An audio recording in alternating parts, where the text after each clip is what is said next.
ઉદ્ગીત 7 દિવ્ય વન વિચરણ આષાઢી સંવત 1849 ઈસવીસન 1792 ધર્મમ સંસ્થાપયન યો વનગમન પરઃ સંસ્તુતો દેવ સંઘૈ પ્રાપ્તો અરણ્યમ નિશાયામ પવનસુત સમાલોકિત સ્વપ્રતાપઃ શૈલેન્દ્રાદિષ્ટ માર્ગો વનભુવિ પુલહસ્યાશ્રમમ પ્રાપ્ય સૂર્ય શ્લાઘા મૂલમ તપસ્ત નિરૂપમ મતનોત્સ શ્રિયેસ્તાદ હરિનઃ.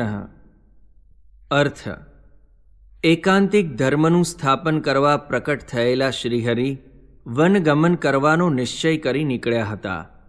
જેમની બ્રહ્માદિક દેવોએ સ્તુતિ કરી હતી, જેમણે અરણ્યમાં પવનપુત્ર હનુમાનજીને પોતાનો પ્રતાપ બતાવ્યો હતો, અને ગિરિરાજ હિમાદ્રીએ જેમને વનભૂમિમાં માર્ગ બતાવ્યો હતો, પુલહાશ્રમમાં સૂર્યની શ્લાઘા કરવા માટે જ જેમણે તીવ્ર તપ કર્યું હતું, એ સાક્ષાત શ્રીહરિ અમારું કલ્યાણ કરો. શ્રીહરિ દિગ્વિજય ઉલ્લાસ 13. સ્વજનોને મારા કુશળ સમાચાર આપજો. નીલકંઠ વર્ણીને આજે સુવાણ થઈ. લૌકિક બંધનોથી મુક્ત થઈ ગયા. શાલિગ્રામ અને બટવા સિવાય બીજી સામગ્રીથી પણ મુક્ત થઈ ગયા. બ્રહ્મદશામાં મસ્ત બની તેઓ સરયુને કિનારે કિનારે ચાલવા લાગ્યા. અડવાણે પગે કાંટા કાંકરા વાગે છે, પરંતુ દેહાતીત દશામાં વર્તતા નીલકંઠ આષાઢના ઘનઘોર મેઘની ગર્જના સાથે મલ્હારના સૂરમાં ઘેરે રાગે ગાતા આગળ ચાલવા લાગ્યા.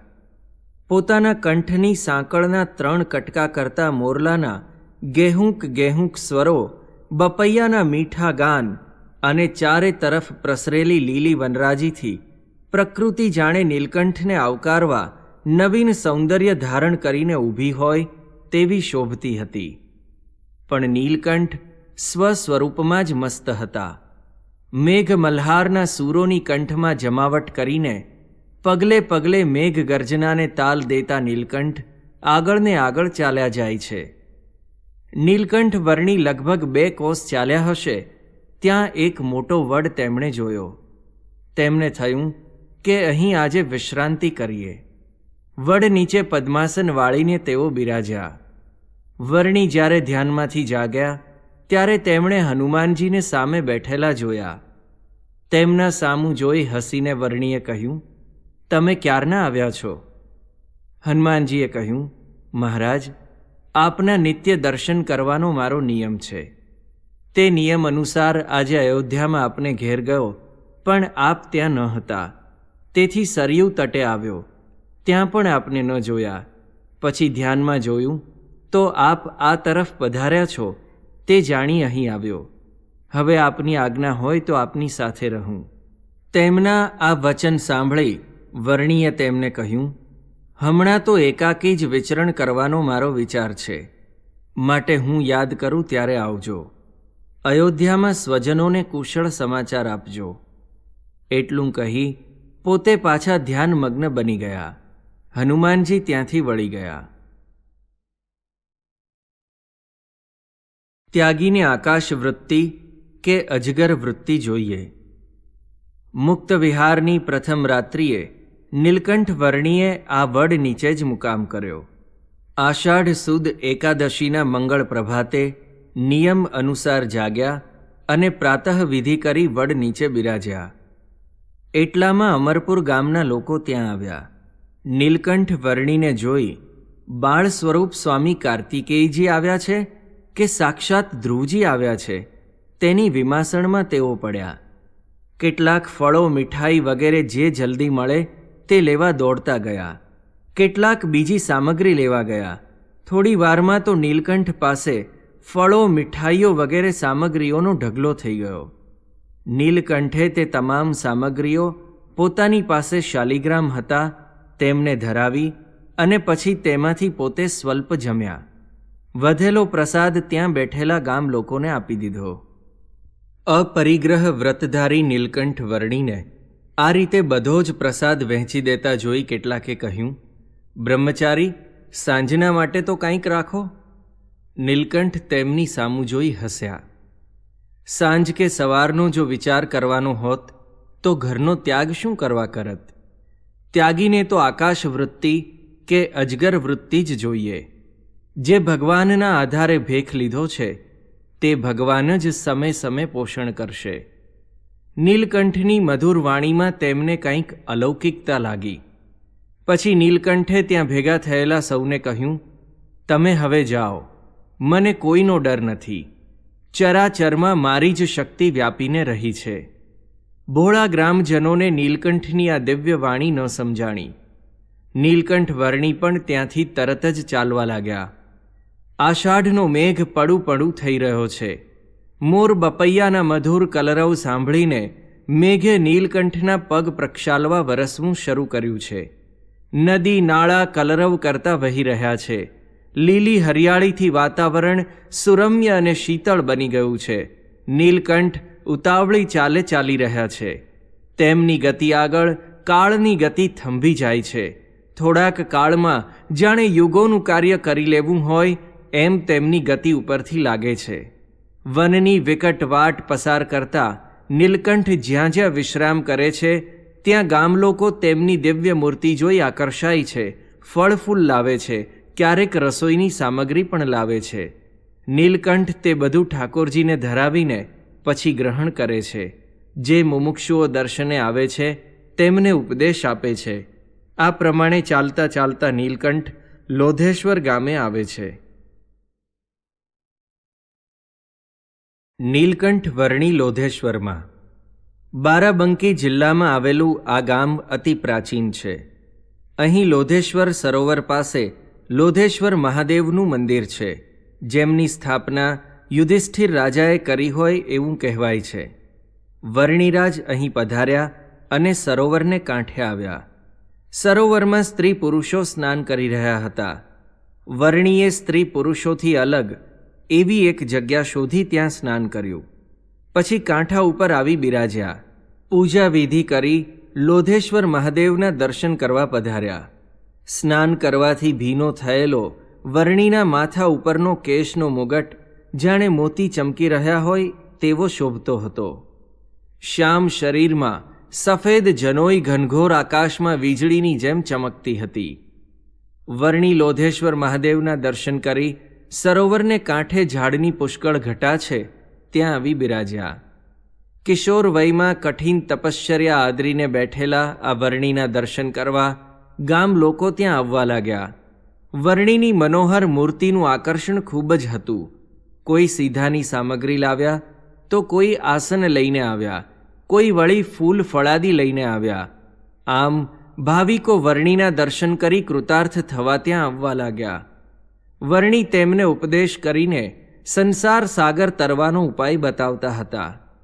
પછી રસોઈ કરી ઠાકોરજીને નૈવેદ્ય ધરી પોતે બધી રસોઈ પાત્રમાં ભેગી કરી તેમાં પાણી નાખી જમ્યા. ત્યાગીની રીત પ્રમાણે વર્ણી ઉદર પોષણ માટે જ આહાર કરતા, પરંતુ સ્વાદેન્દ્રિયને પોષવા કદી જમતા ન હતા. પોતે પોતાના સ્વરૂપના આનંદમાં જ મસ્ત રહેતા. એકાકી અને અસંગી રહેવું તેમને ગમતું હતું. છતાં ઉપદેશને અર્થે મુમુક્ષુઓને જોઈ આનંદ પામતા. કોઈ સ્થળે એક રાત્રિથી વિશેષ ન રહેવું એવો તેમનો નિયમ હતો. ગ્રામજનોને લાગ્યું કે જેવા વર્ણી અલૌકિક તેવી તેમની વાણી અને ઉપદેશ પણ અલૌકિક. જેતપુર, પથેપુર અને ખેરીલાપુરમાં. શ્રી નીલકંઠ વર્ણી લોધેશ્વરથી નીકળીને જેતપુર આવ્યા. ત્યાં થોડો સમય રોકાઈને ત્યાંથી નીકળ્યા અને પથેપુર આવ્યા. અહીં એક રાત્રિ રહ્યા. જ્યાં જ્યાં પોતે જતા ત્યાં જો ભિક્ષા મળે તો જ ગ્રહણ કરતા. મુમુક્ષુઓને ઉપદેશ આપી પોતાના સંબંધથી ભવબંધનના બંધ છોડાવતા. પથેપુરથી નીલકંઠ વર્ણી ખેરીલાપુર પધાર્યા. અહીં ખૂબ જ ઊંડું અને વિશાળ નૈમિષારણ્ય સરોવર છે. આ સ્થળ ખૂબ પ્રાચીન છે. કળિયુગનો પ્રારંભ થતાં ઋષિ મુનિઓ બ્રહ્માજીની આજ્ઞાથી અહીં તપ કરવા રહ્યા હતા. સુત પુરાણી અને શૌનક ઋષિ તેમજ બીજા અસંખ્ય ઋષિઓની તપોભૂમિ સમૂહ આ સ્થળ ઇન્દ્રિયોની વૃત્તિઓને કુંઠિત કરે એવું ચમત્કારી છે. વર્ણિન્દ્ર પ્રભુ અહીં પધાર્યા તેથી ત્યાં તપ કરતા સર્વ ઋષિઓને અતિ આનંદ થયો. પોતાની તપશ્ચર્યાના ફળરૂપે સાક્ષાત ભગવાને પ્રસન્ન થઈ તેમને દર્શન દીધા, તેથી તેઓ કૃતાર્થ થઈ ગયા. વર્ણિન્દ્ર ભગવાનને પણ આ સ્થાનમાં આવી આનંદ થયો. પ્રકૃતિની રમણીયતા અહીં પૂર્ણ ભાવથી ખીલી ઉઠી હતી. ફળ અને ફૂલોથી લચી પડતા વૃક્ષો, કલરવ કરતા પક્ષીઓ અને ઋષિઓના વેદગાનના મંત્રોના સુરો તપોભૂમિ માટે આ સ્થાનને સર્વશ્રેષ્ઠ બનાવતા હતા. સર્વ ઋષિઓ પોતપોતાના સ્થાનેથી આવી વર્ણિન્દ્ર મહાપ્રભુના ચરણમાં પડી ગયા. તેમના પાદ સ્પર્શથી અક્ષરધામના દિવ્ય સુખનો તેમને અનુભવ થયો. સર્વ ઋષિઓએ શ્રીહરિની પત્ર, પુષ્પ અને ફળોથી પૂજા કરી. શ્રીહરિ તેમના ભાવથી પ્રસન્ન થયા અને તેમના ઉપર દ્રષ્ટિ કરી. આ દ્રષ્ટિથી જ શ્રીહરિના પરબ્રહ્મ પુરુષોત્તમ સ્વરૂપનું જ્ઞાન તેઓના અંતરમાં પ્રગટ્યું. પરમાત્માનું આ પરમ સ્વરૂપ આજે ધામનું દિવ્ય સુખ આપવા પૃથ્વી ઉપર પ્રગટ થયું. આજે તેમને સૌને પોતાનો સંબંધ કરાવી દીધો.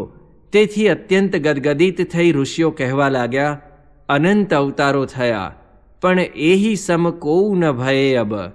આપના આ અવતાર જેવો હજુ સુધી કોઈ અવતાર પૃથ્વી ઉપર થયો નથી. યુગોના તપથી જે જાણવાનું હતું તે સ્વરૂપનું તેમને જ્ઞાન થયું. વર્ણિ તેથી પ્રસન્ન થયા અને આશીર્વાદ આપ્યા. નીલકંઠ મહાપ્રભુ અહીં 4 દિવસ રોકાયા અને પછી ત્યાંથી આગળ ચાલ્યા. સહેજાપુરમાં આગળ ચાલતા નીલકંઠ વર્ણિ સહેજાપુર આવ્યા. અહીં શહેરની બહાર ઉત્તર તરફ નદી વહે છે. તેના કલરવ સાથે આકાશમાં થતી મેઘની ગર્જના ભળે છે. જાણે નારદની વીણાને શિવનું ડમરું તાલ દેતું હોય તેવી મીઠાશ જામી જાય છે. નીલકંઠ વર્ણિ નદીને કિનારે આવ્યા. તેમની કાયા કૃશ હતી, છતાં સ્વરૂપ અલૌકિક હતું. તેમના દર્શન કરવા ગામલોકો તેમની પાસે આવ્યા. નીલકંઠ વર્ણિને લોધેશ્વરમાં તુંબીપાત્ર અને મૃગચર્મ મળ્યા હતા. તે તથા તેમની પાસેના શાલિગ્રામ અને બટવો તેમણે કિનારે મૂક્યા અને નદીમાં ઝંપલાવવા તૈયાર થયા. પરંતુ કિનારે ઊભેલા લોકોએ તેમને વાર્યા. આ નદીમાં અત્યારે પ્રચંડ પૂર છે, તમે પડશો નહીં. છતાં નીલકંઠ વર્ણિ તો નદીમાં નાહવા પડ્યા. સૌએ જાણ્યું કે તપસ્વી બાળક આ ભયંકર પૂરમાં તણાઈ જશે. નીલકંઠ વર્ણિ પાણીમાં પડ્યા અને નદીનું વહેણ સ્તંભી ગયું. ઘૂઘવાટ શાંત થઈ ગયો.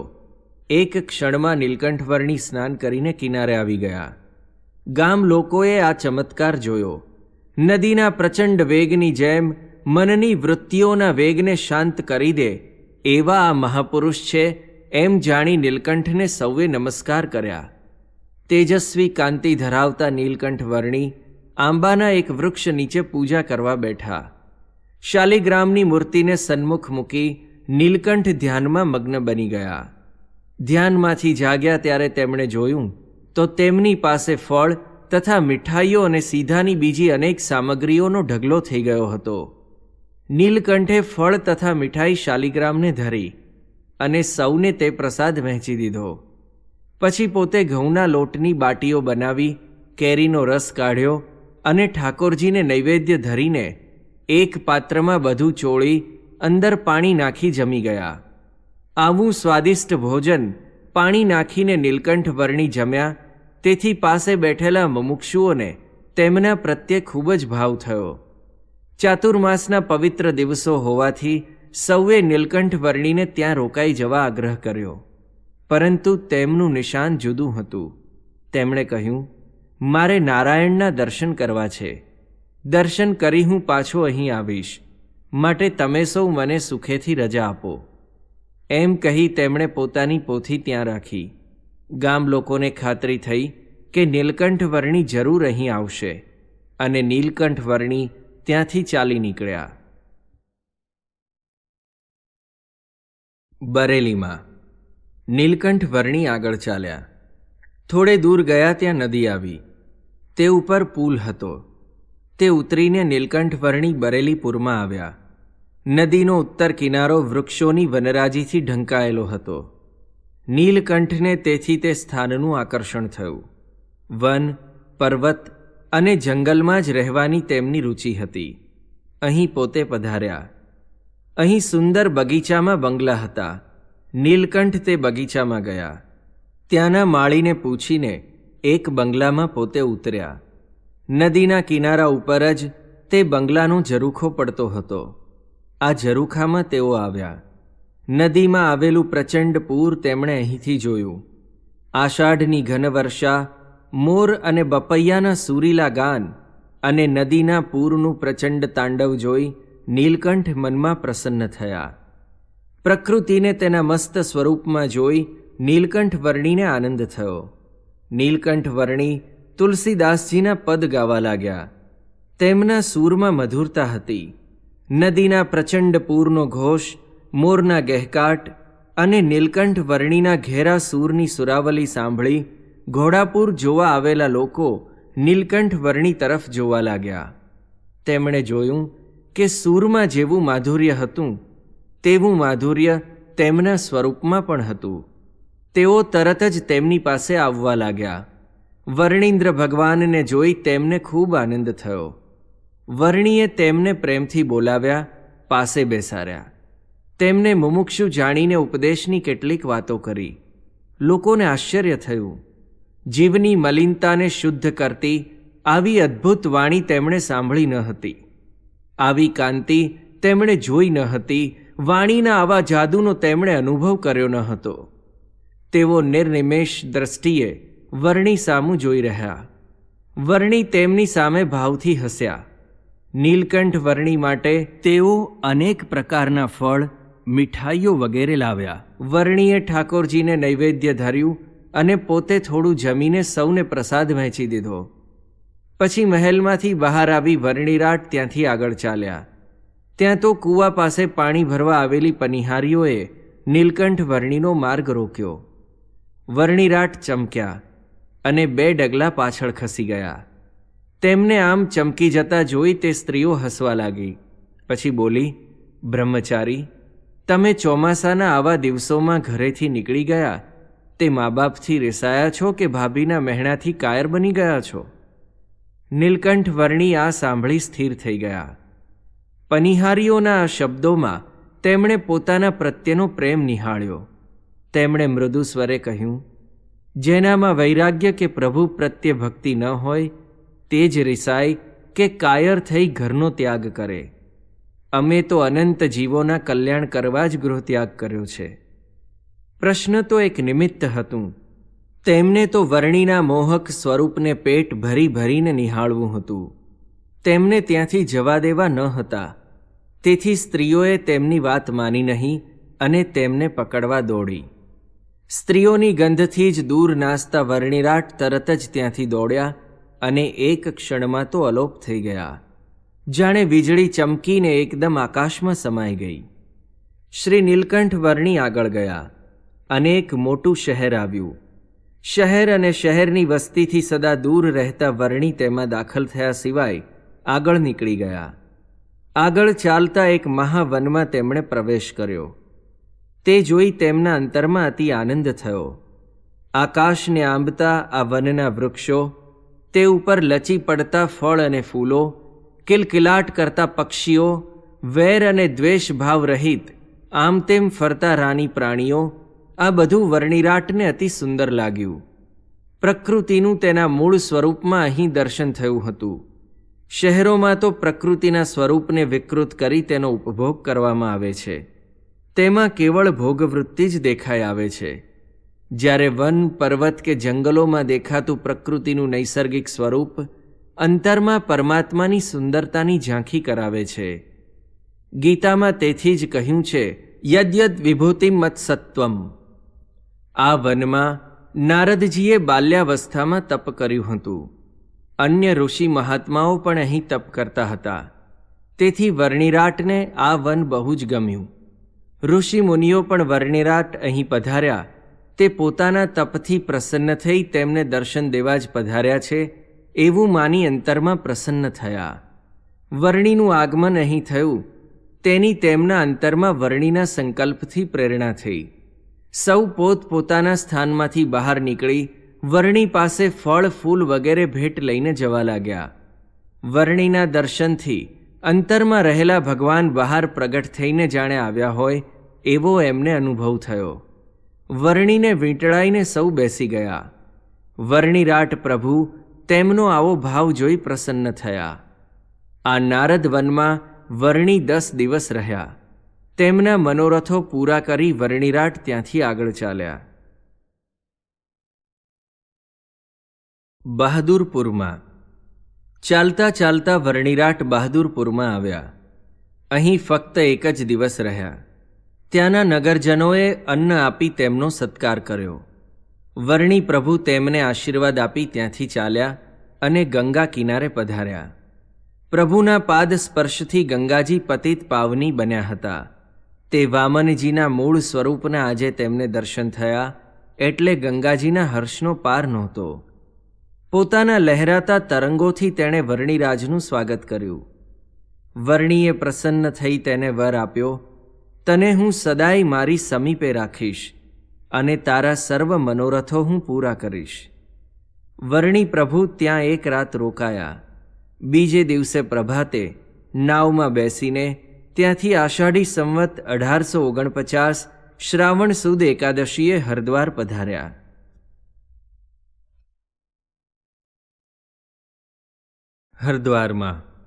હરદ્વારની ઉત્તરે અગાધ જળથી ભરેલા ગંગાજી વહે છે. અહીં સુંદર ઘાટ બાંધ્યો છે. યાત્રિકો અહીંથી જ ગંગાજીમાં સ્નાન કરે છે. આ ઘાટની ઉત્તરે મહાદેવજીનું શિખરબદ્ધ મંદિર પૂર્વમુખનું છે. વર્ણિરાજે અહીં સ્નાન કર્યું, પરંતુ યાત્રિકો અને વૈરાગીઓની ત્યાં ભેગી થયેલી જમાતને લઈને તેમને ત્યાં એકાંત સ્થળ મળ્યું નહીં. એકાંત સ્થાન શોધવા તેઓ આમ તેમ ફરી રહ્યા હતા. એટલામાં એક વિપ્રે તેમનું કાંડું પકડ્યું. વર્ણિરાટ ચમક્યા.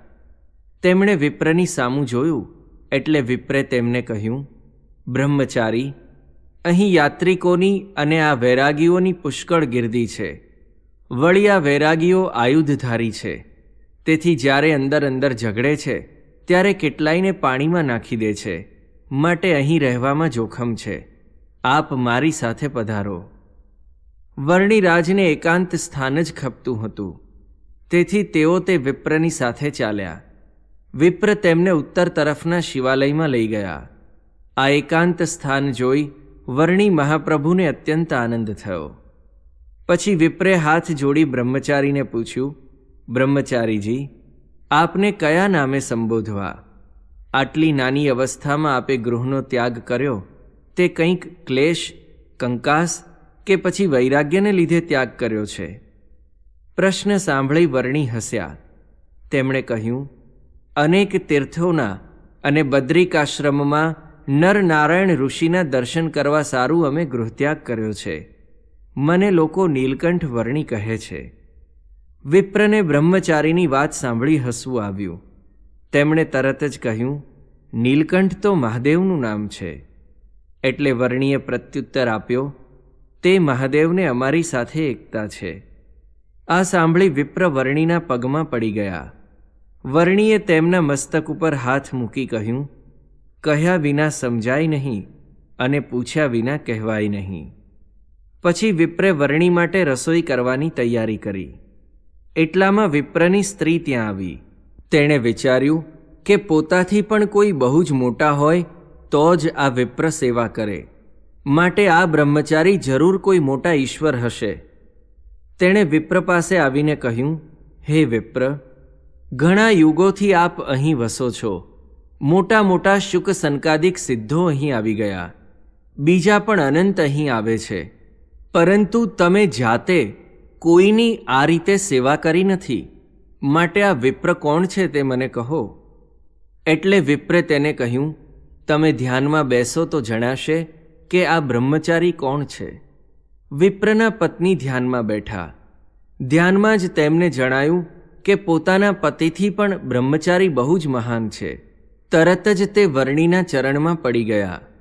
એ જ ધ્યાનસ્થ સ્થિતિમાં તેમણે વર્ણીને હાથ જોડીને કહ્યું, હે મહારાજ, 3 ગુણથી પર મારી ગતિ નથી.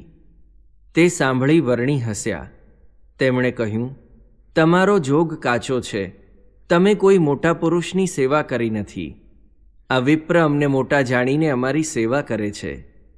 પછી વર્ણીએ તેના ઉપર દ્રષ્ટિ કરી. તેથી 3 ગુણથી પર વર્ણીનું સ્વરૂપ તેને દેખાયું. આ દિવ્ય દર્શનથી તે અત્યંત આનંદ વિભોર બની ગઈ. તેણે કહ્યું, પણ તમે જમો એવી રસોઈ તેમને આવડતી નથી. માટે જો મને આજ્ઞા કરો તો હું રસોઈ કરું. વર્ણી હસ્યા. તેમણે કહ્યું, પતિ પત્નીની વાતમાં અમે પડતા નથી. પછી બંને પતિ પત્નીએ વર્ણી માટે રસ રોટલી બનાવ્યા. વર્ણીને જમવા બોલાવ્યા. ત્યારે વર્ણીએ કહ્યું, અમે અજાણ્યાની કરેલી રસોઈ જમતા નથી. માટે તમે દંપતી કોણ છો તે કહો તો જ અમે જમીએ ને અહીં રાત પણ રહીએ. વિપ્રે તરત જ કહ્યું, મહારાજ, અમે તો 3 ગુણથી પર નથી, પરંતુ તમે 3 ગુણથી પર હોવા છતાં 3 ગુણમાં આવી કેમ અજાણ્યા બની જાઓ છો? વર્ણીએ આનો કોઈ જવાબ દીધો નહીં. એટલે તે સ્ત્રીએ કહ્યું, હે પ્રભુ, આ તીર્થનું જેના ઉપરથી નામ પડ્યું છે તે હર આ પોતે જ છે, અને હું તેમની પત્ની પાર્વતી છું. ઘણા યુગોથી મારા પતિ અહીં આપને પ્રસન્ન કરવા તપ કરી રહ્યા છે, પરંતુ આજે તેમની તપશ્ચર્યાનો અંત આવ્યો અને આપનો સાક્ષાત યોગ થયો. આ સાંભળી વર્ણિરાટ પ્રસન્ન થયા. પોતે શાલિગ્રામને નૈવેદ્ય ધરાવી જમ્યા અને પ્રસાદી શિવ પાર્વતીને આપી. તેમણે તેમના પરિવારને બોલાવી આ વર્ણી ભગવાનના દર્શન તેમને કરાવ્યા, તેમના આશીર્વાદ લીધા. શિવજીએ અનેક પ્રકારની પૂજાની સામગ્રીથી વર્ણી ભગવાનનું પૂજન કર્યું. પોતાનો અપૂર્વ ભક્તિભાવ બતાવ્યો. તેમની ભક્તિથી પ્રસન્ન થઈ વર્ણિરાટ ત્યાં 5 દિવસ રહ્યા. તપોવનમાં હરદ્વારથી વર્ણિરાટ ચાલ્યા. રસ્તામાં તપોવન આવ્યું. આ વનમાં ઘણા ઋષિઓ શ્રીહરિની પ્રસન્નતા માટે તપ કરતા હતા. પૂર્વે રમ્યક મુનિએ અહીં આમ્રવૃક્ષ નીચે તપ કર્યું હતું. રમ્યક મુનિ કુબડા હોવાથી આ સ્થાનને કુબ્જામ્રક પણ કહે છે. અહીં ઉત્તાનપાદના પુત્ર ધ્રુવજીએ પણ તપ કર્યું હતું. ધ્રુવજીનો આશ્રમ પણ અહીં છે. વર્ણિરાટ આ વનમાં પધાર્યા એટલે દરેક આમ્રવૃક્ષ નીચે તપ કરતા યોગીઓ તેમની પાસે આવવા લાગ્યા. વર્ણીનું સુંદર સ્વરૂપ અને તેમાંથી નીકળતું શીતળ શાંત તેજ જોઈ સર્વ મુનિઓને પ્રતીતિ થઈ કે પરબ્રહ્મ પરમાત્મા આ વર્ણી સ્વરૂપે અહીં તેમને દર્શન દઈ કૃતાર્થ કરવા પધાર્યા છે. તેમની પાસે આવીને તેમના ચરણ કમળમાં મસ્તક નમાવી તે કહેવા લાગ્યા, હે વર્ણિરાટ, આપ અહીં પધાર્યા અને અમને કૃતાર્થ કરી દીધા. આપના સ્વરૂપના આકર્ષણથી અમારા ચિત્તની વૃત્તિ આપના સન્મુખ થઈ ગઈ. વર્ણી તેમની વચ્ચે બેસી ગયા. તેમના ભાવથી પ્રસન્ન થઈ તેમણે કહ્યું, જેવી રીતે તમે મારું ચિંતન કરો છો તે જ પ્રમાણે તમારું પણ ચિંતન કરતો કરતો હું અહીં તમને દર્શન દેવા આવ્યો છું. અનેક યુગના તમારા તપથી તમારા ઉપર પ્રસન્ન થઈ તમારું આત્યંતિક કલ્યાણ કરવા અને જગતમાં એકાંતિક ધર્મની સ્થાપના કરવા હું આ સમયે પ્રગટ થયો છું. વર્ણીની મીઠી વાણી અને દર્શનથી સૌ મુનિઓ તૃપ્ત થઈ ગયા. તે તૃપ્તિના આનંદમાં સૌ ભાન ભૂલી ગયા. એટલામાં વર્ણીએ પોતાનું તુંબીપાત્ર હાથમાં લીધું. તે જોઈ સૌ મુનિઓ સમજી ગયા. સૌ દોડ્યા, કોઈ જળ લાવવા, કોઈ ફળ લાવવા. એમ વર્ણી પ્રત્યેની પોતાની ભક્તિ કરી લેવાના ભાવથી સૌ સેવામાં પ્રવૃત્ત થઈ ગયા. થોડી વારમાં તો વર્ણી પાસે ભાત ભાતના ફળોના ઢગલા થઈ ગયા. કોઈ ગાળીને જળ પણ લઈ આવ્યા. વર્ણીએ તે તમામ સામગ્રી પોતાની પાસે રાખેલા બાલ મુકુંદને ધરાવી. પછી પોતે થોડી ગ્રહણ કરી. તે જોઈ મુનિઓને આશ્ચર્ય થયું. તેમણે પૂછ્યું, તમે જ સ્વયં ભગવાન છો, તો પછી આ બાલમુકુંદની પ્રતિમાને પૂજવાનો શો અર્થ? વર્ણી આ સાંભળી હસ્યા. તેમણે કહ્યું, ભગવાન જ્યારે મનુષ્ય રૂપે પૃથ્વી ઉપર પ્રગટ થાય છે ત્યારે તે સ્વરૂપમાં મૂળ અજ્ઞાનથી આવૃત્ત થયેલા મનુષ્યો મોહ પામે છે. તેથી ભગવાને પ્રતિમાને પોતાનું સ્વરૂપ બનાવી મંદિરોમાં તેની પ્રતિષ્ઠા કરી. તેથી સામાન્ય જનોને પણ તે પ્રતિમામાં ભાવ થાય. પ્રભુ તો પૃથ્વી ઉપર આવી પાછા અંતર્ધાન થઈ જાય છે, પરંતુ પ્રતિમા અચળ રહે છે. તેથી પ્રભુ પણ મનુષ્ય સ્વરૂપ ધારી તે પ્રતિમાના સ્વરૂપમાં મનુષ્યોને ભગવાનના સાક્ષાત પ્રગટ સ્વરૂપનો ભાવ આવે તે માટે તે પ્રતિમાને સેવે છે. તેમાં જે જ્ઞાની છે તેને તે યોગ્ય લાગે છે. વર્ણિરાટ મહાપ્રભુ તેમનો ભાવ જોઈ અત્યંત પ્રસન્ન થયા. સર્વ મુનિઓ પૂજાની સામગ્રી લાવ્યા. ફૂલના ગજરા, બાજુબંધ, હાર અને ટોપી પણ લાવ્યા. વર્ણિરાટનું પૂજન કરી તે સર્વ શણગાર તેમને પહેરાવ્યા. પછી આરતી કરી. વર્ણિ તરત જ ઉઠ્યા. સૌ તેમની સાથે જવા તૈયાર થયા, પરંતુ તેમની મરજી ન હતી, તેથી અટકી ગયા. જતાં જતાં વર્ણિએ તેમને કહ્યું, ચાલો વન જોવા જઈએ. એટલે સૌ તેમની સાથે વન જોવા નીકળ્યા. ધ્રુવજીના આશ્રમમાં આવ્યા. ત્યાં વર્ણિરાટ પૂર્વ મુખે એક પગે ઊભા રહ્યા અને સૌને અલૌકિક દર્શન દીધા. તપોવનમાં વર્ણિ 10 દિવસ રહ્યા. અહીં જન્માષ્ટમી કરી. પછી ત્યાંથી નીકળીને ગંગાના કિનારે ચાલીને લક્ષ્મણ ઝૂલા પધાર્યા. અહીં ગંગાના કિનારા ઉપર લક્ષ્મણજીએ 12 વર્ષ સુધી તપ કર્યું હતું. તેમના તે સ્થાન ઉપર જ સુંદર મંદિર છે, જેમાં લક્ષ્મણજીની તથા ધ્રુવજીની મૂર્તિઓ પધરાવેલી છે. અહીં ગંગાજીનો પટ વધારે પહોળો અને ઊંડો છે. લક્ષ્મણ ઝૂલા ઉતરીને પૂર્વ તરફ જ્યાં ઘાટ બાંધ્યો છે ત્યાંથી જ બદ્રીનાથ તથા કેદારનાથનો રસ્તો શરૂ થાય છે. આજુબાજુ ગીચ વન છે. કહેવાય છે કે પુરાણ કાળમાં અહીં ઋષિ મુનિઓએ તપ કર્યું હતું. અહીં વર્ણિરાજે સામ શ્રાવણીએ ઉપવીત બદલી. પછી વર્ણિરાટ મહાપ્રભુ લક્ષ્મણજીના મંદિરમાં પધાર્યા. વર્ણિરાટ આ મંદિરમાં 1 રાત રોકાયા. પછી ઝૂલા ઉતરી પૂર્વ તરફનો માર્ગ પકડ્યો. વર્ણિન્દ્ર ભગવાને બદ્રીનાથના રસ્તે પ્રયાણ કર્યું. 2 દિવસ ચાલ્યા. ત્યાં શ્રીપુર શહેર આવ્યું. ઉદ્ધવજીએ અહીં તપ કર્યું હતું. શ્રીકૃષ્ણના વિયોગે તેમનું શરીર ક્ષીણ થઈ ગયું હતું. તે સમયે નારદે આ શહેર રચ્યું હતું. આ નગરને શ્રી ક્ષેત્ર પણ કહે છે. વળી અલકનંદા નદી અહીં ધનુષ્યાકારે વહે છે, તેથી આ ધનુષ્ય તીર્થ પણ કહેવાય છે. અહીં ચિત્તભંગ ગિરી તથા મનભંગ ગિરી ઉપર વર્ણિન્દ્ર મહાપ્રભુ ચડ્યા. ત્યાં વસતા અનેક યોગીઓને દર્શન દઈ તેમના મનોરથ પૂરા કર્યા. ઉદ્ધવનો આશ્રમ જોઈ ઋષિ પંચમી કરી પાછા શ્રીપુર પધાર્યા. શ્રીપુરમાં વર્ણિરાટ શ્રીપુરમાં પધાર્યા ત્યારે સૂર્યાસ્ત થઈ ગયો હતો. વસ્તીમાં તો તેમને જવાની ઈચ્છા જ ન હતી, પરંતુ ગામ બહાર તેમણે એક મઠ જોયો. તેના ઓટલા ઉપર તેમણે નિવાસ કર્યો. મહાતેજસ્વી બાળ બ્રહ્મચારીને ઓટલે બેઠેલા જોઈ મઠનો મહંત બહાર આવ્યો. તેમણે વર્ણિન્દ્ર મહાપ્રભુને કહ્યું, બ્રહ્મચારી, તમે અહીં મઠની અંદર આવો. અહીં બહાર તો જંગલી જાનવરનો ઘણો ભય છે, માટે ઓટલે બેસી રહેવું તે ઠીક નથી. વર્ણિન્દ્ર ભગવાને તેમનો ભાવ જોયો, પરંતુ કાંઈ બોલ્યા નહીં. આમ શાંત બેઠેલા જોઈ મઠાધિપતિએ ફરી કહ્યું, બ્રહ્મચારી, તમે ભૂખ્યા હશો. અંદર આવો, ભોજન જમો અને સુખેથી વિશ્રાંતિ કરો. પરંતુ વર્ણિન્દ્ર ભગવાન હજુ શાંત જ રહ્યા. મહંત વિચારમાં પડી ગયા. તેમને લાગ્યું કે બ્રહ્મચારી મૌન વ્રતધારી હશે, તેથી તેમણે વર્ણિને હલાવ્યા અને ફરી કહ્યું, મહારાજ, મારું કહ્યું માનો. જો મઠમાં આવવાની ઈચ્છા ન હોય તો ગામમાં વસ્તીમાં જાઓ, પણ અહીં તો મૃત્યુનો ભય છે જ. વર્ણિન્દ્રે તરત જ તેમને કહ્યું, મહંતજી, હું વસ્તીમાં રહેતો નથી. ગામ બહાર જ્યાં આવું સ્થળ મળે ત્યાં આકાશની નીચે રહું છું. મૃત્યુનો મને ભય નથી. મહંતજીને આશ્ચર્ય થયું. તેમણે તરત જ કહ્યું, આ તમારી જોગી હઠ છે. વગર મોતે મૃત્યુના મોંમાં શા માટે ધકેલાઓ છો?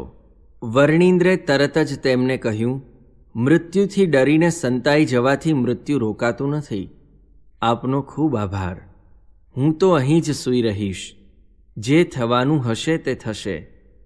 મહંતજીએ જાણ્યું કે આ ખરી જોગીહટ છે. હાથે કરીને મૃત્યુના જડબામાં પેસે છે તો પછી આપણે શું? એમ વિચારી તે અંદર ગયા. રાત્રિનું અંધારું જામતું હતું.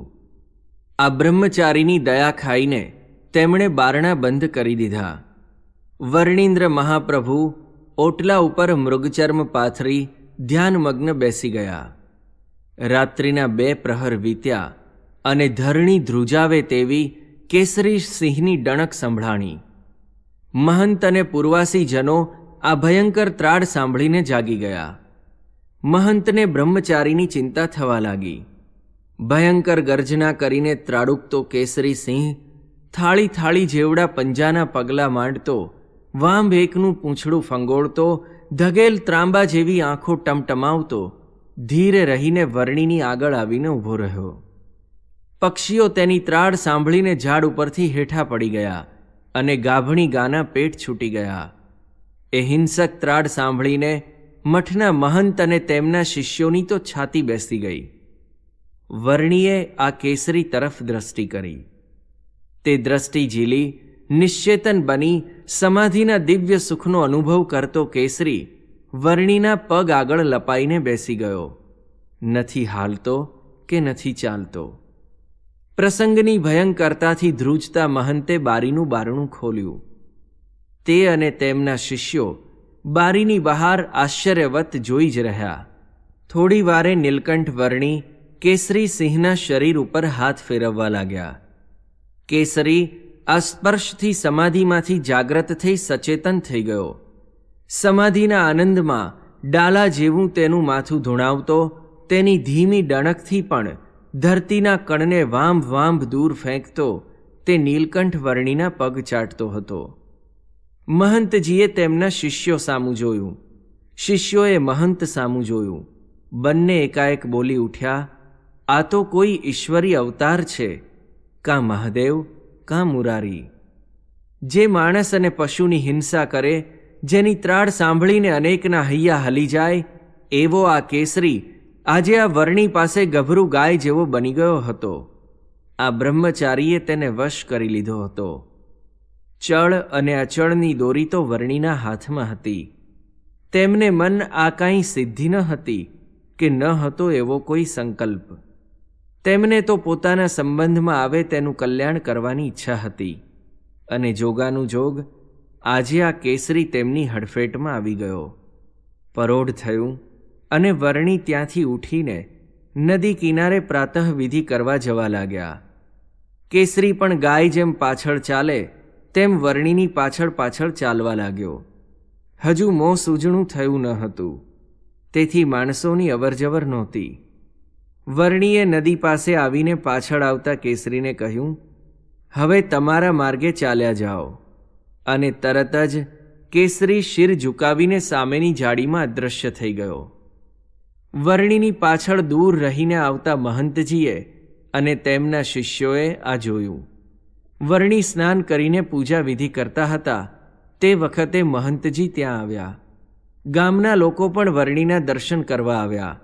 વર્ણી તો પૂજામાં મગ્ન હતા. ઠાકોરજીને પ્રદક્ષિણા દંડવત કરીને પોતે સ્તુતિ કરતા હતા. તેમને હાથ જોડી તેમણે કહ્યું, બ્રહ્મચારી, આપ બહુ પ્રતાપી પુરુષ છો, સિદ્ધ છો. આપ જો અમારા મઠમાં રહો તો તમને મઠાધિપતિ બનાવી દઉં. લાખ રૂપિયાની અમારી આવક છે. મહંત બોલ્યે જ જતા હતા.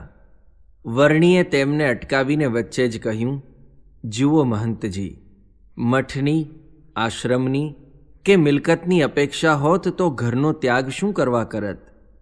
મારે તો તીર્થોમાં જઈ અનેક જીવનું કલ્યાણ કરવું છે અને સાચો સત્સંગ શું છે તે જગતને સમજાવવું છે. એટલું કહીને વર્ણીએ પૂજા સંકેલી. મહંતની કાકલુદી તેમણે નજરમાં ન લીધી અને ત્યાંથી સીધા સામેની જાડીમાં પ્રવેશ કરી અદૃશ્ય થઈ ગયા. ગુપ્ત કાશીમાં નીલકંઠ વર્ણી જાડીમાંથી માર્ગ કરીને આગળ ચાલ્યા. ચાલતા ચાલતા ગુપ્ત કાશી પધાર્યા. ગુપ્ત કાશીમાં કાશી વિશ્વનાથની લિંગ મૂર્તિ છે. પૂર્વકાળમાં ઋષિઓ ભગવાન શંકરની પ્રસન્નતા અર્થે અહીં તપ કરતા હતા. બલિના પુત્ર બાણાસુરની રાજધાની શોણિતપુર આ સ્થાનની આસપાસ હતી. અહીં નંદી ઉપર અર્ધનારીશ્વર ભગવાન શંકરની મૂર્તિઓ છે. વળી કાશી વિશ્વનાથના મંદિરમાં પણ પાર્વતીજી તથા નંદીની મૂર્તિ છે. ગંગા અને યમુનાની ધારા અહીં કુંડમાં વહે છે. આ કુંડમાં યાત્રિકો સ્નાન કરે છે. સ્નાન કરી ગુપ્તદાન કરે છે. વર્ણિન્દ્ર ભગવાને અહીં શિવજીના દર્શન કર્યા. અહીં જળ ઝીલણી અને વામન દ્વાદશી કરી. ગુપ્ત કાશીની ઉત્તરે એક પર્વત છે. તેની શોભા જોઈ નીલકંઠ વર્ણી પુલકિત થઈ ગયા. ગુપ્ત પ્રયાગમાં નીલકંઠ વર્ણી અહીં દર્શન કરીને થોડો સમય આ સ્થાનમાં રહ્યા. પછી ત્યાંથી નીકળી મહાપ્રભુ ગુપ્ત પ્રયાગમાં પધાર્યા. આ સ્થાનની પાસે ગંગા કલકલ કરતી વહી રહી છે. ત્યાંથી ઝૂલા ઉપરથી ગંગા પાર કરી આનંદમગ્ન બનેલા નીલકંઠ વર્ણી આગળ ચાલ્યા. માર્ગની કઠિનાઈઓ તેમને નડતી નથી. વર્ષાની મૂષળધારા કે નદીઓના પ્રચંડ પૂર તેમના માર્ગમાં અવરોધ કરી શકતા નથી. હિંસક પ્રાણીઓ તેમને જોઈને સ્થિર થઈ જાય છે. પછી તેમને નમન કરી તેમના માર્ગમાંથી હટી જાય છે. વર્ણીને ફક્ત એક જ ધ્યેય છે, પોતાના સંબંધમાં જે કોઈ આવે, પછી તે પશુ પક્ષી કે મનુષ્ય જાત હોય, પણ તેમનું કલ્યાણ કરવું. ધર્મ સ્થાપન કરવાનું તેમનું ધ્યેય આજે તેમને સિદ્ધ કરવું હતું. આ ધર્મ સ્થાપનના કાર્યમાં આત્યંતિક કલ્યાણની સિદ્ધિ હતી. પોતાના અતિ દિવ્ય અને સર્વાવતારી સ્વરૂપનું લોકોને જ્ઞાન કરાવવાથી જ તે હેતુ સિદ્ધ થાય તેમ હતું. તેથી તેઓ એક પછી એક વસમી વાટ વિતાવતા હતા. તીર્થોમાં ફરતા હતા, મુમુક્ષુઓને ઉપદેશ આપતા હતા અને સાધુતાનો અદ્ભુત આદર્શ પ્રગટ કરવાનું સ્થાન જોતા રહેતા હતા. ત્રિયુગી નારાયણ નીલકંઠ વર્ણી આગળ ચાલતા હતા. એટલામાં સામે એક મહામંદિર તેમણે જોયું. અત્યંત શોભાના ધામ સમા આ મંદિરને જોઈ નીલકંઠ વર્ણી ત્યાં થંભી ગયા. આ મંદિરમાં ત્રિયુગી નારાયણની મૂર્તિ છે. ભગવાન નારાયણ ભૂદેવી અને શ્રીદેવી સાથે બિરાજમાન છે. એવું કહેવાય છે કે આ સ્થાને શિવજી અને પાર્વતીજીના લગ્ન થયા હતા. નીલકંઠ વર્ણીએ અહીં ભાવપૂર્વક દર્શન કર્યા. તીર્થોને તીર્થત્વ અર્પી અને તીર્થવાસીઓનું કલ્યાણ કરી ભગવાન નીલકંઠ વર્ણીએ પોતાની દિવ્ય મજલ આગળ ચાલુ રાખી. હેતુ વગર ક્યાંય રોકાતા નથી. તેમનું કાર્ય જાણે ત્વરિત ગતિએ કરી લેવું હોય એવી તેમની ઉતાવળી મજલ હતી. નીલકંઠ વર્ણી ત્યાંથી ગૌરીકુંડ પધાર્યા.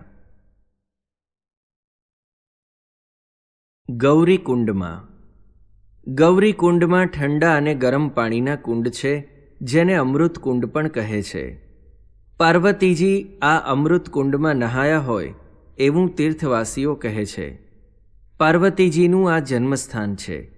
અહીં પાર્વતી મંદિર તથા રાધા કૃષ્ણના મંદિરો છે. કેદારનાથ અહીંથી 4 કોસ દૂર છે. નીલકંઠ મહાપ્રભુ ગૌરીકુંડમાં સ્નાન કરી મંદિરોમાં દર્શન કરી કેદારનાથ પધાર્યા.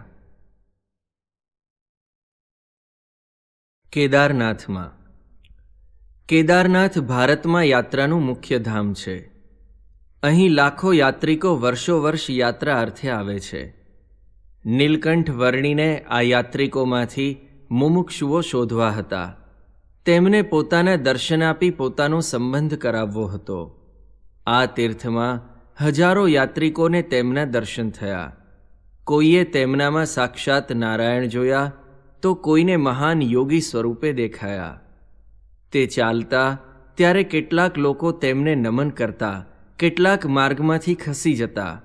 પોતે નીચી દ્રષ્ટિ રાખીને જ ચાલતા, છતાં કોઈના ઉપર જો તેમની દ્રષ્ટિ પડી જતી તો તેનું કલ્યાણ સદ્ય થઈ જતું. 12 જ્યોતિર્લિંગોમાંનું એક લિંગ શ્રી કેદારનાથજીનું ગણાય છે. આ ક્ષેત્ર અનાદિ મનાય છે. સતયુગમાં ઉપમન્યુજીએ ભગવાન શંકરની આરાધના અહીં કરી હતી. દ્વાપરમાં પાંડવોએ પણ અહીં તપશ્ચર્યા કરી હતી. કેદારનાથજીના મંદિરમાં ઉષા, અનિરુદ્ધ, 5 પાંડવો, શ્રી કૃષ્ણ તથા શિવ પાર્વતીજીની મૂર્તિઓ છે. યાત્રિકોના સમૂહમાંથી ઝડપથી માર્ગ કાઢતા શ્રી નીલકંઠ વર્ણીજીએ મંદિરમાં આવી દર્શન કર્યા. આ સ્થાનને પવિત્ર જાણી અને અહીં આવતા યાત્રિકોના સમૂહનું કલ્યાણ કરવા વર્ણી મહાપ્રભુ અહીં થોડા દિવસ રહ્યા.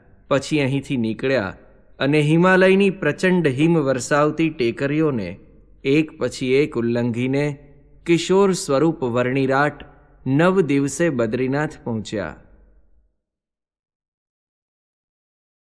બદ્રીનાથમાં બદ્રીનાથનું મંદિર નાનું છે પણ શિખરબદ્ધ છે. આગળ મંડપ મોટો છે. આ ધામમાં શ્રી નરનારાયણજીની ચતુર્ભુજ મૂર્તિઓ શાલિગ્રામના પથ્થરમાંથી કોતરીને બનાવેલી છે. મૂર્તિઓ ધ્યાનમગ્ન અને બિડાયેલા નેત્રની સુંદર અને આકર્ષક છે. મૂર્તિઓને સુંદર આભૂષણો ધરાવાય છે. યાત્રિકોના મન હરી લે તેવી આ સુંદર મૂર્તિઓના દર્શન કરી નીલકંઠ વર્ણી આનંદમગ્ન બની ગયા. નીલકંઠ મહાપ્રભુ જ્યારે મંદિરમાં દર્શન કરતા હતા ત્યારે તે મંદિરનો પૂજારી, જે જ્યોતિર્મઠના દ્વિજ રાવળની શાખે ઓળખાય છે, તે વર્ણિરાટની દિવ્ય મનોહર મૂર્તિને જોઈ પ્રેમમગ્ન બની ગયો. તેણે ઘણા યાત્રિકોને, ઋષિઓને, મહાત્માઓને અહીં દર્શન કરવા આવતા જોયા હતા, પરંતુ તે કોઈનાય સ્વરૂપમાં તેની ચિત્તવૃત્તિ આવી આકર્ષાઈ ન હતી. અનિમિષ દ્રષ્ટિએ તે વર્ણિરાટના દર્શન કરતો જ રહ્યો. તેના અંતરમાં અપાર શાંતિ થઈ ગઈ. કંકુ અને ગુલાલથી અંકિત થયેલું મંદિરનું પ્રાંગણ આ નીલકંઠ વર્ણીના પાદ સ્પર્શથી પુનિત થઈ ગયું. તે પ્રાંગણમાં તેણે નીલકંઠ વર્ણીના ચરણારવિંદની છાપ જોઈ. તેમાં ઉર્ધ્વરેખા સહિત 16 ચિહ્નો તેણે સ્પષ્ટ જોયા. તેને લાગ્યું કે સાક્ષાત નારાયણ તેની પૂજા ભક્તિથી પ્રસન્ન થઈ આજે તેને દર્શન દેવા પધાર્યા છે. થોડી વારે જ્યારે તે સ્વસ્થ થયો ત્યારે તેણે હાથ જોડીને વર્ણીને પૂછ્યું, પ્રભુ, આપ ક્યાંથી પધારો છો? આપનું શુભનામ શું છે? વર્ણી તેનો ભાવ જોઈ મંદ મંદ હસવા લાગ્યા. તેમના મધુર સ્મિતમાં પૂજારીને પ્રેમ દેખાયો. તે ફરી હાથ જોડી બોલવા લાગ્યો, અહો મહાપ્રભુ, આપ સાક્ષાત નારાયણ હો તેવું મને લાગે છે. આપ અત્રે પધાર્યા અને અમારા અંતરમાં અપાર શાંતિ થઈ ગઈ. અહીં ઘણા યાત્રિકો આવે છે, પણ આપ સમાન હજુ સુધી મેં કોઈ જોયા નથી. પૂજારી બોલ્યે જ જતો હતો. વર્ણી તેના સામું મૌન ધારણ કરી સ્મિત કરતા ઊભા હતા. ફરી પૂજારીએ શરૂ કર્યું, હું જાણું છું, મોટા પુરુષ પોતાની મેળે પોતાનું સ્વરૂપ કહેતા નથી, પણ મારા અંતરમાં અજવાળું થયું છે, એટલે હવે આપનું સ્વરૂપ ઢાંક્યું રહેશે નહીં. પૂજારીનો આવો ભાવ જોઈ વર્ણીએ તેને કહ્યું, જાત્રા નિમિત્તે નીકળી પૂરબ દેશમાંથી અમે અહીં દર્શન કરવા આવ્યા છીએ. પૂજારીએ આ સાંભળી તરત જ તેમના 2 હાથ પકડી લીધા અને બોલ્યા, મોટા પુરુષની રીત તો પોતાનું સ્વરૂપ છુપાવવાની જ હોય છે. તેમના એવા ભાવમાં જ તેમના સાચા સ્વરૂપનું દર્શન થાય છે. હવે હું તમને અહીંથી જવા દઈશ નહીં. પૂજારીનો બહુ જ આગ્રહ જોઈ વર્ણીએ ત્યાં રહેવા કબૂલ્યું. પૂજારી રોજ પ્રેમથી વર્ણીને નરનારાયણનો થાળ જમાડતા. બધું જ ભેગું કરી તેમાં પાણી નાખીને જમવાની વર્ણીની રીત જોઈ તેને આશ્ચર્ય થતું. પૂજારી ક્યારેક પૂછતા, આમ કેમ જમો છો? ત્યારે વર્ણી હસતા હસતા કહેતા, અન્ન તો પ્રાણના આધાર માટે છે, સ્વાદ માટે નથી. સાચા સાધુ કે ભક્તે સ્વાદ તો ભગવાનની મૂર્તિનો જ લેવો જોઈએ. તપથી કૃશ થયેલા શરીરને કેવળ આધાર આપવા પૂરતો જ મિતાહાર કરતા આ વર્ણીના સ્વરૂપ વિશે પૂજારી કેટલા પ્રકારની અટકળો કરવા લાગ્યો. પરંતુ વર્ણીને પોતાનું સ્વરૂપ પ્રકટ કરવું હોય તો જ પૂજારીને એ સ્વરૂપનો ખ્યાલ આવે. પરંતુ પોતાની માન્યતામાં દ્રઢ રહી પૂજારીએ વર્ણીની સેવા કરવાનું શરૂ કરી દીધું. વર્ણી રોજ મંદિરમાં મૂર્તિઓ સન્મુખ બેસતા. અનેક યાત્રિકો તેમના દર્શન કરી તેમનામાં આકર્ષાતા. તેમને ભ્રાંતિ થતી કે નરનારાયણ તો આ વર્ણી સ્વરૂપે અહીં આવીને બેસી નથી ગયા ને? વર્ણી પણ તેમની મૂંઝવણ જોઈ મંદ મંદ હસતા. આમ થોડા દિવસ પૂજારીએ ભાવથી વર્ણીની સેવા કરી. એક દિવસ તેણે વર્ણીને પૂછ્યું, હે વર્ણીરાટ, આપને ઘેરથી નીકળે કેટલો સમય થયો? હિંડોળાના દર્શન ક્યાં કર્યા? દેવપોઢણી એકાદશી ક્યાં કરી? પવિત્રા એકાદશી ક્યાં કરી? જન્માષ્ટમીનો ઉત્સવ ક્યાં કર્યો? વર્ણી તેના પ્રશ્નોની પરંપરા સાંભળી હસ્યા. પછી બોલ્યા, અમારો સ્વભાવ તો ગોદોહન માત્ર એક ઠેકાણે રહીએ તેવો નથી. છતાં તમારો ભાવ છે એટલે અમે અહીં રહ્યા છીએ. એટલું કહી વળી વર્ણીરાટ તે પૂજારી સામું જોઈ રહ્યા. તેની અનિમિષ દ્રષ્ટિમાં તેનો પ્રેમ તેમણે જોયો એટલે ફરી બોલ્યા, અમારી ત્યાગીઓની વાત ગુપ્ત હોય છે, પરંતુ તમને મારા જાણીને કહું છું. અમે સરયુ તરીને અમરપુર આવ્યા. નિયમની એકાદશીને દિવસે ત્યાંથી ચાલ્યા અને નારદ વનમાં આવ્યા. ત્યાં હિંડોળાના દિવસો ચાલતા હતા.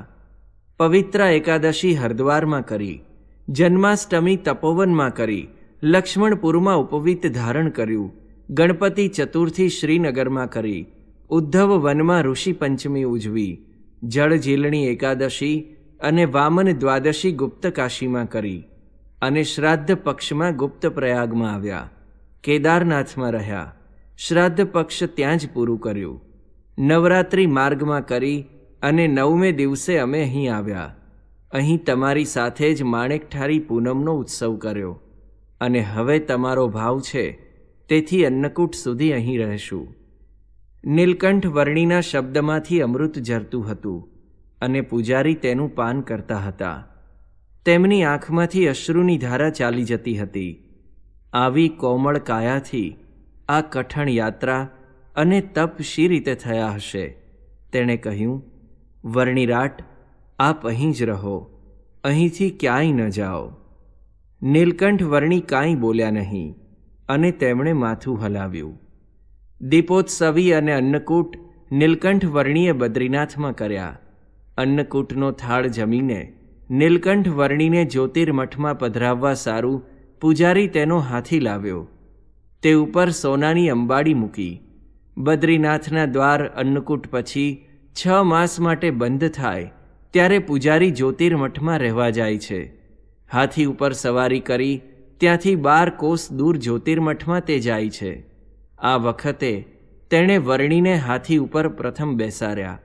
તેમની પાછળ તે બેઠા અને સુવર્ણના 2 ચામર વડે વર્ણીને ચામર ઢોળવા લાગ્યા.